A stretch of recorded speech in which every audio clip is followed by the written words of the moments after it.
বিজেপির বিক্ষোভে বুধবার উত্তাল হলো বিধানসভা। নারী নির্যাতন ইস্যুতে বিজেপির মুলতবি প্রস্তাবকে কেন্দ্র করে উত্তাল হয় বিধানসভা চত্বর। বিধায়ক তাপসী মণ্ডলের মাইক বন্ধ করে দেওয়ার অভিযোগ ওঠে। এরপরেই ওয়াকআউট করেন বিজেপি বিধায়কেরা। বিধানসভার গেটের বাইরে প্ল্যাকার্ড হাতে বিক্ষোভে সামিল হয়েছেন তারা। গোটা ঘটনাকে কেন্দ্র করে উত্তপ্ত বিধানসভা চত্বর।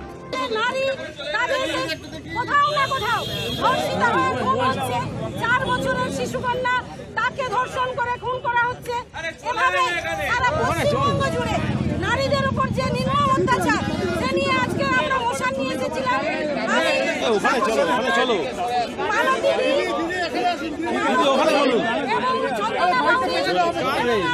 শিখা চ্যাটার্জি আমরা এই চারজন পরিপ্রেক্ষিতে আমাকে বলতে দিয়েও আমি যখন এক এক করে বলা শুরু করলাম, তারপরে আমার মাইক বন্ধ করে দিয়ে এই গণতন্ত্র বিরোধী সরকার, গণতন্ত্র বিরোধী এই যে সরকারের স্পিকার সম্পূর্ণরূপে আপনি যেটা বললেন সেটা রেকর্ড হলো না, এবং আমার এই বলা বিষয়টা অত্যাচার এবং ক্রমবর্ধমান একের পর এক নারীদের উপর, শিশুদের উপর যে অত্যাচার সংঘটিত হয়েছে, তার বিরুদ্ধে আমাদের মহিলা বিধায়িকারা তারা একটি মুলতবি প্রস্তাব জমা করেন। এই মুলতবি প্রস্তাবের ভাষ্যে এডিটেড পার্ট তাদেরকে পড়তে দেওয়া হয়, কিন্তু আলোচনার সুযোগ রাখা হয় না।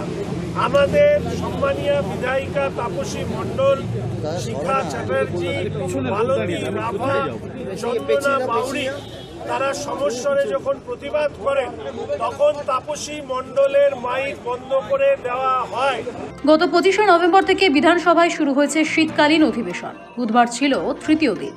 জানা গিয়েছে, এদিন আজিকর কাণ্ড এবং পরবর্তীতে রাজ্যের বিভিন্ন প্রান্তে মহিলাদের উপর ঘটা অত্যাচারের প্রতিবাদে মুলতবি প্রস্তাব আনে বিজেপি, কিন্তু তাদের এই বিষয়ে আলোচনার সুযোগ দেওয়া হয়নি। পরবর্তীতে হলদিয়ার বিজেপি বিধায়ক তাপসী মণ্ডলের মাইক বন্ধ করে দেওয়া হয় বলে অভিযোগ। এরপরেই ওয়াকআউট করে বিজেপি। অধিবেশন কক্ষ থেকে বেরিয়ে বিক্ষোভ দেখাতে শুরু করেন বিধায়কেরা। স্পিকারের বিরুদ্ধে ক্ষোভ উগরে দিলেন শঙ্কর ঘোষ। আসলে তাপসী মণ্ডলের যে মাইক বন্ধ করে দেওয়া হয়েছে, সেই মাইক পশ্চিমবঙ্গের অসংখ্য নারী শিশুদের হয়ে কথা বলার মাইক ছিল।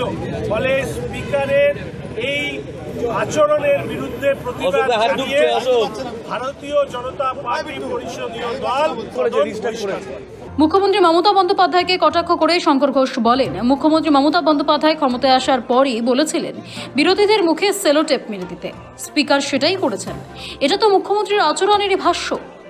আজিকর কাণ্ড নিয়ে দীর্ঘদিন ধরেই উত্তাল বাংলা। মঙ্গলবারই শুভেন্দু অধিকারীর সঙ্গে দেখা করতে বিধানসভায় গিয়েছিলেন নির্যাতিতার বাবা মা। মেয়ের সুবিচারের জন্য বিরোধী দলনেতার সহযোগিতা চেয়েছিলেন তারা। ঠিক তার পরের দিনই নারী নির্যাতনের ইস্যুকে কেন্দ্র করে উত্তাল হলো বিধানসভা।